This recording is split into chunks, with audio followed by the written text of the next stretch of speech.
What's up, guys? It's your boy Mike here from the Sophisticated Neanderthal, and what we want to do today is answer a question.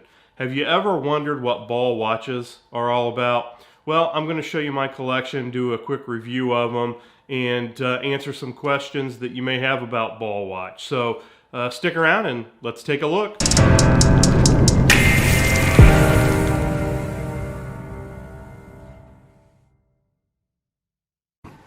Alright guys, so here is the collection, my collection of ball watches.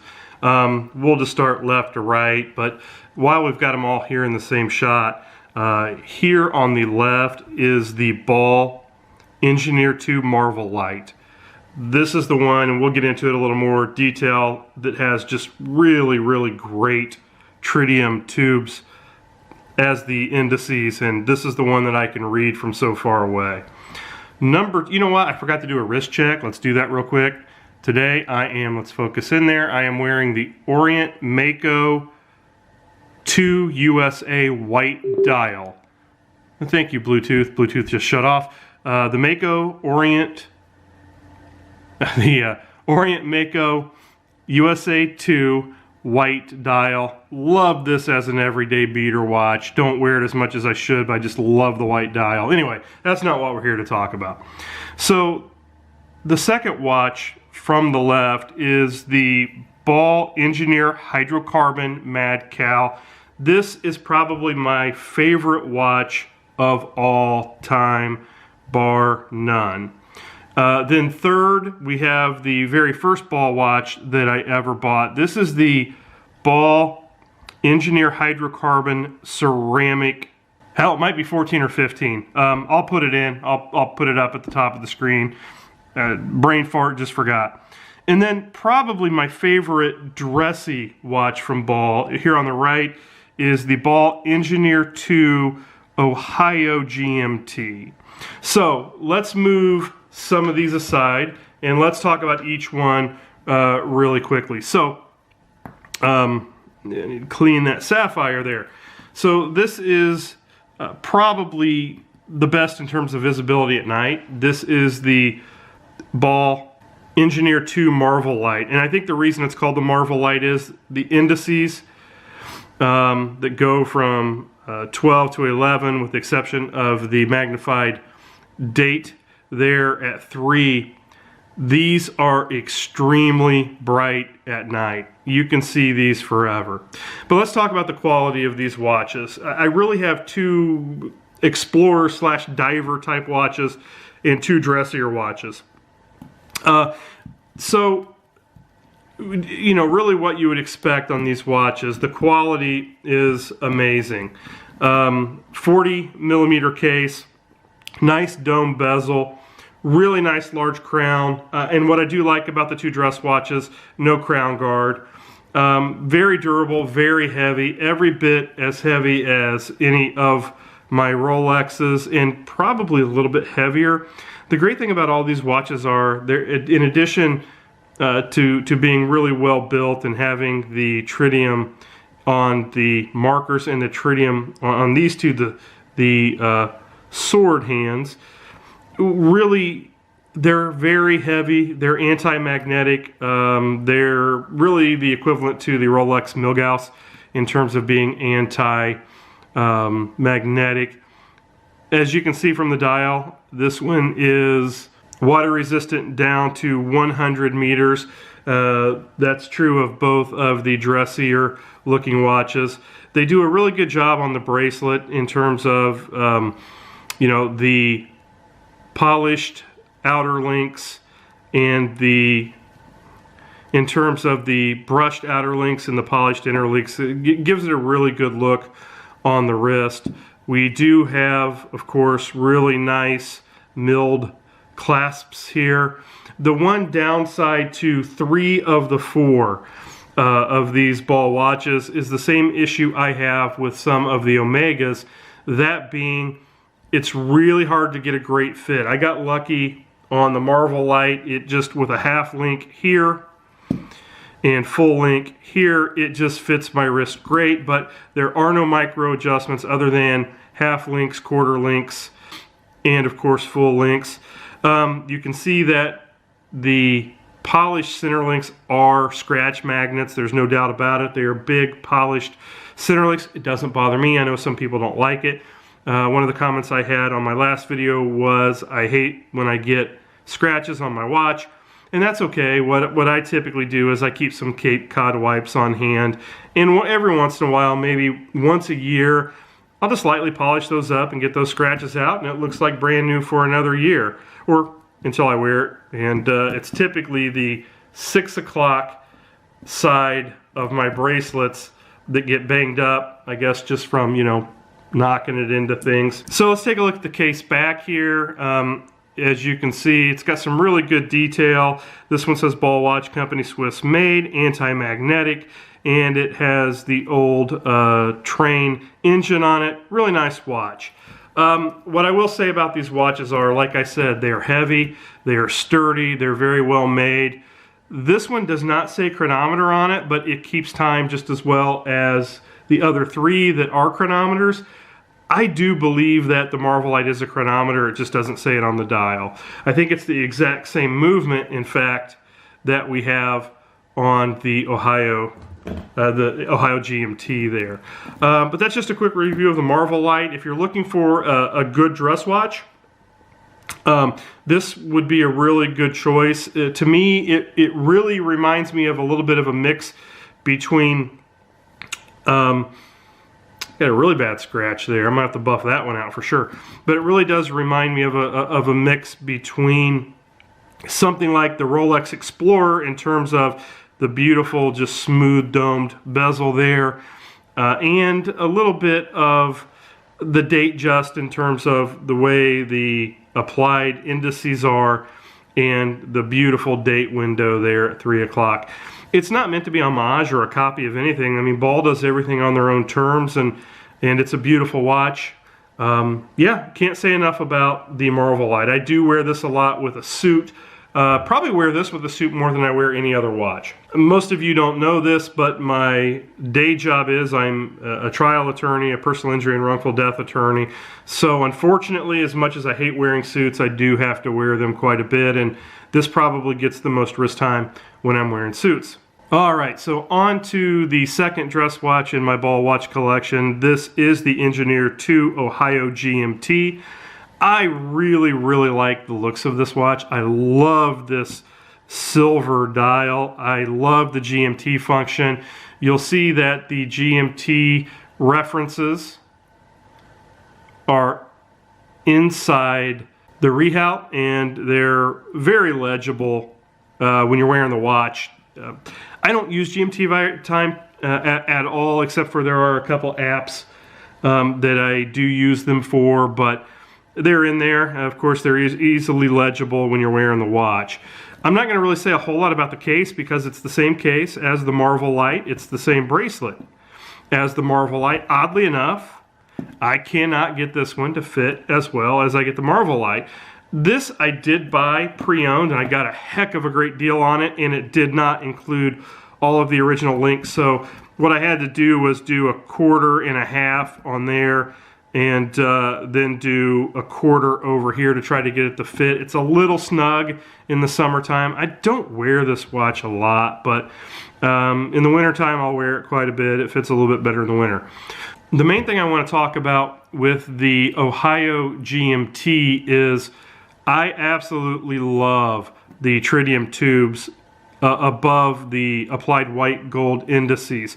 They're tough to see, but you can see them sticking up rather than them being horizontal like the tubes on the other Ball watches. They're vertical, and they just give you these little green dots at 1 through 11, and it gives you a little orange dot at 12. It's easily readable at night. Again, it has the same hands as the last watch that we talked about, the Marvelite with the tritium. And of course, one of the things I didn't say about the Marvelite, but the second hand also has a little tritium tube in there, so you can see your seconds go by at night as well. And the GMT hand is red. It's not visible at night. I don't use it anyway, but so that's probably the one downside, but it is such a petite GMT hand. You can easily see it in lighted conditions, but of course in the dark you're not going to see the GMT hand. The other thing about this watch is it does say chronometer on it, and it does not have the 2.5 times date magnification over the date window, which I like. My eyes, I had LASIK surgery, oh my gosh, been about 10 years ago now. So I see great at a distance, but when you see me reading anything, I'm always wearing my reading glasses because I can't see jack squat up close. So it's a bit tough for me to read, but every watch is if it doesn't have the magnifier over the date window. Another just, a quick look at this watch.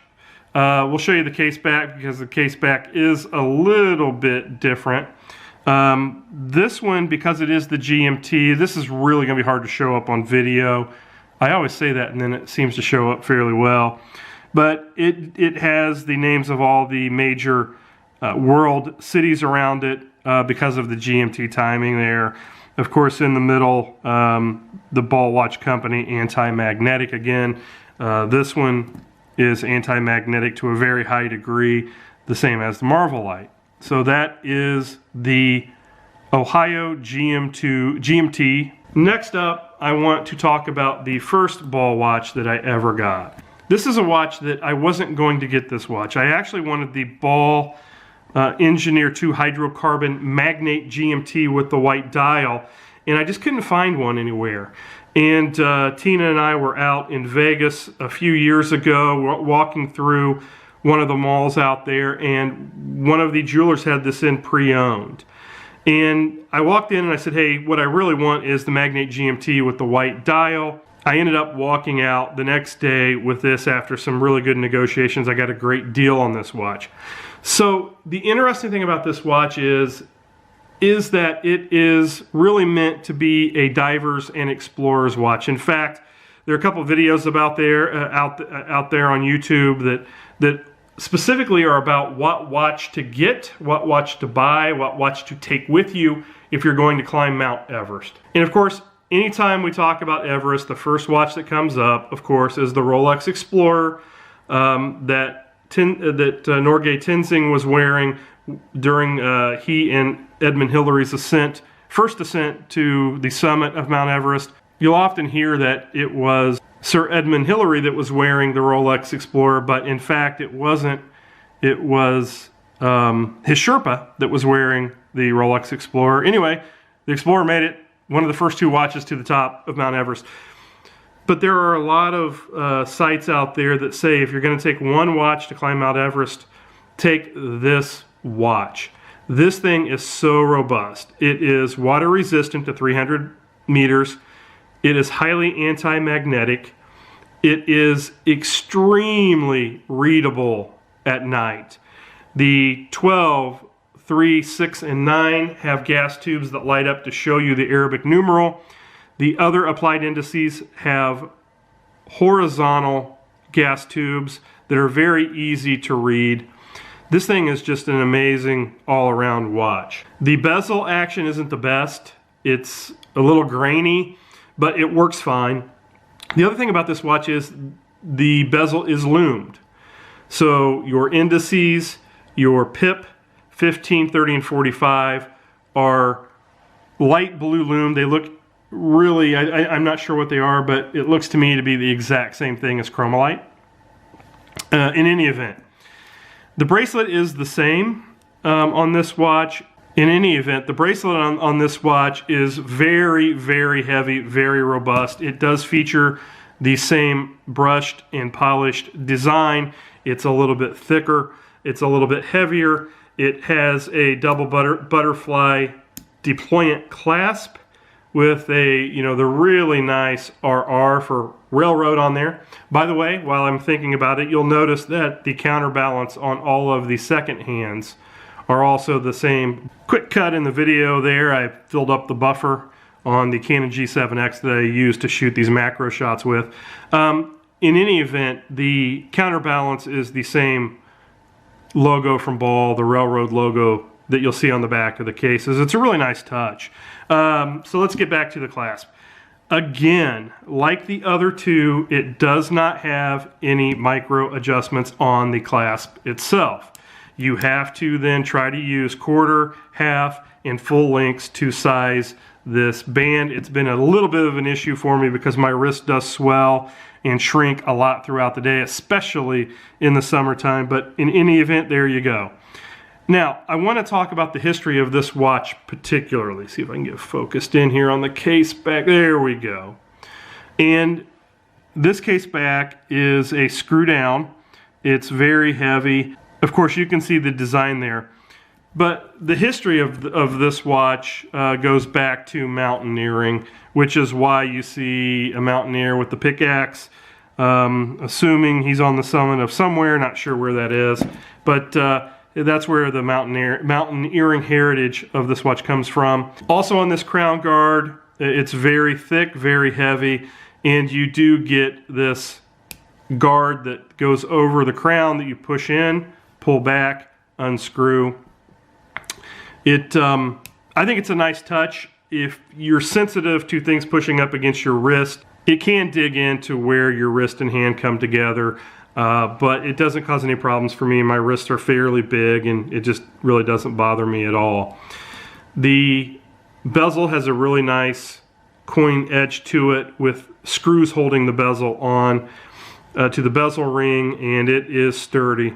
Very, very good watch. I recommend anybody who is looking for something like a Submariner from Rolex, but either A, doesn't want to spend 9 or 10 grand, or B, doesn't want to be another sheep in the flock. And don't get me wrong, I have Submariners, I've owned several of them, but this stands out. You'll get noticed with this watch because it is a bit different. 42 millimeters, about 14 millimeters thick, so kind of big, but not too big by today's standards. All right, so this is the watch I'm going to spend the most time talking about. This, again, is probably my favorite watch of all of my watches, not just the balls, all of them. This is the Ball Engineer Hydrocarbon Mad Cow. And if you're wondering where the Mad Cow comes from, let's talk about the history of this watch first. So this watch does have micro adjustments, which I love.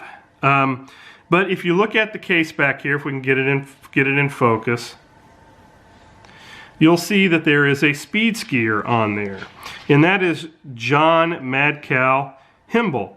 And so John was an American speed skier who held the world speed record of 153.01 miles per hour for several years. That's been surpassed now, but this is the watch that he endorsed. This is the watch he wore, and there are a few special things about this watch that I like. But anyway, it's got his likeness on it, and if I can get through, let's just go over here. It does have his autograph down here on the bottom of the case back as well. Very nice screw down crown. Number one thing I like about this watch over the others, micro adjustments. Thank you, Ball. Love them, love them, love them. Should be on every, at least every sport watch. But this watch, first and foremost, is titanium. So even though it's a hefty watch, it's a fairly big watch, 42 millimeters again. It's about 15 millimeters thick, but it is very, very good in terms of overall weight because the case and the band, the bracelet, are both made out of titanium, which really gives it a nice feel on the wrist. All right, so a few things I love about this watch. Number one, the bezel isn't loomed the same way that the Engineer hydrocarbon ceramic is, but the bezel has cutouts for the indices and the 15, 30, 45.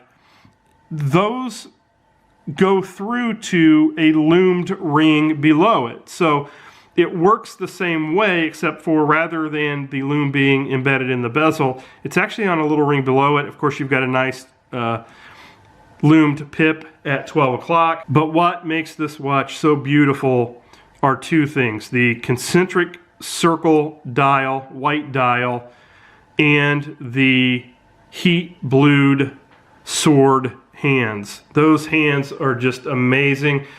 It's not going to do it justice in the video, but when you're in direct light or out in bright sunlight, they are just a radiant blue color. Of course, It does have the tritium 12369 and indices again, and the same tritium on the hand, so this is very legible at night. This one does have the day and the date complications. The day complication next to, just inside the 3, and the date complication between 4 and 5. What I like about that is it doesn't take anything away from the functionality of the dial. You can still see everything you need to see.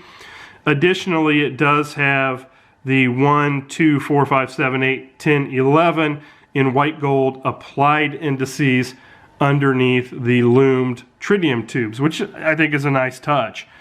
I don't use them. I hardly ever notice they're there, but when I take a look closely like we're doing here, it is a really nice touch. This one is water resistant again to 300 meters, is a chronometer, and is highly anti-magnetic.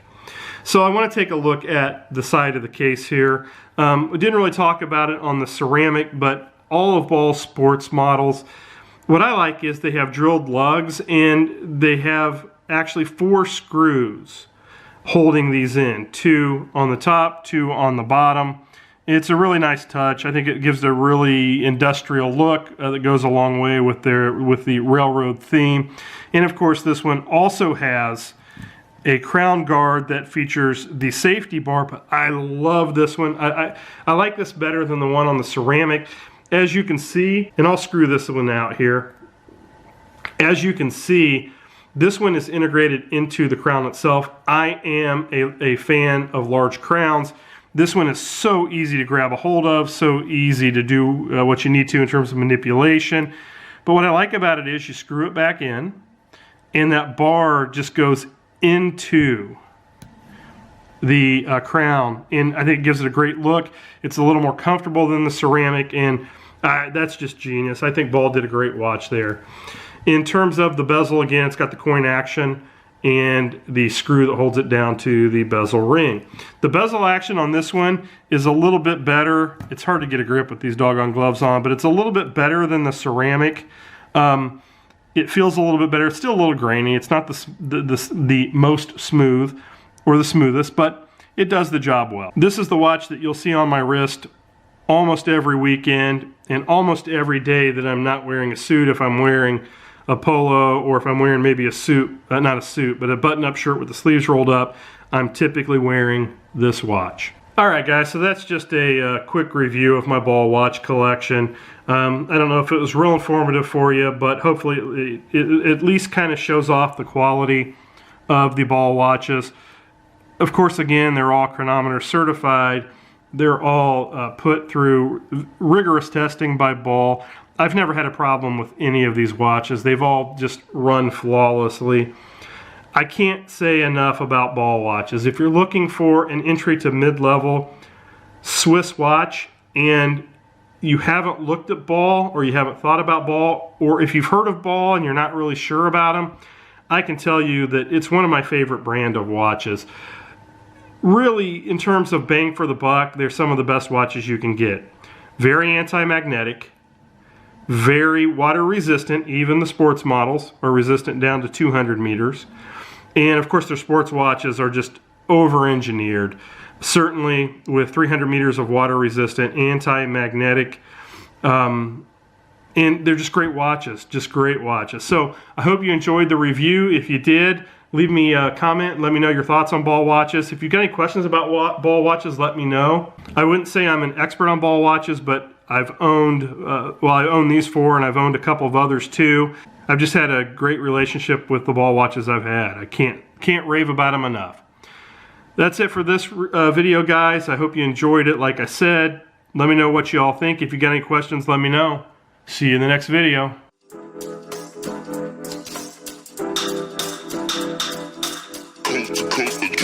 Next level.